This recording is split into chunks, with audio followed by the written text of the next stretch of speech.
But first, Iraq. Joining us now is Democratic Congressman John Murtha. Welcome back to Meet the Press. Nice to be back, Tim. The president says, stay the course, that within the next 6 months, Iraq will be secure under the direction of the new prime minister, and to do anything less now would be irresponsible.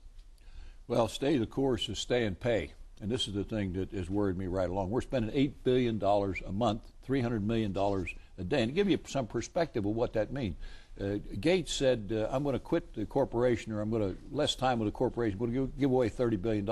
That's 4 months of the cost of this war. The support security, if you want to spend more money, it takes 47 years the way we're spending.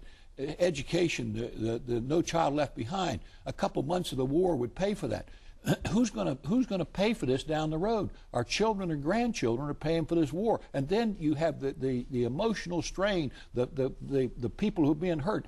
Well, on the floor the other day, you may have heard this one fellow says, we're fighting this war. We're not fighting this war. 1% of the American people, these young men and women are fighting this war with heavy packs, with 70 pounds of equipment, with helmets on, and 130 degrees. That's who's fighting this war. And they say, stay the course. There's no plan. You open up this plan for victory. There's no plan there. It's just stay the course. That doesn't solve any problem. It's worse today than it was 6 months ago when I spoke out initially. When I spoke out, the garbage wasn't being collected, oil production below pre-war level, all those things indicated to me we weren't winning this, and it's the same today, if not worse. Anbar province, there's not one project been done in Anbar province. 2 million people live there. They have no water at all, no oil production. They have no electricity at all in that province, where is the heartland of the defense. The first 6 months we went in there, not a shot was fired. So it shows you how it's changed. It's getting worse. That's why I feel so strongly. All of us know how important it is internationally to win this war. We know how important. We import 20 million barrels of oil a day. We use 20 million barrels of oil. We know how important. International community.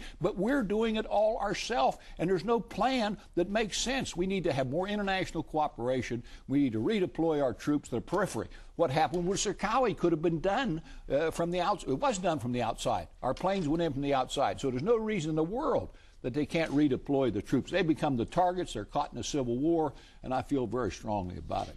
You sure do, Congressman, but so does the White House. Karl Rove, the principal political advisor of the president, went to New Hampshire on Monday, and he talked about Democrats who voted for the war and who have now changed their opinion.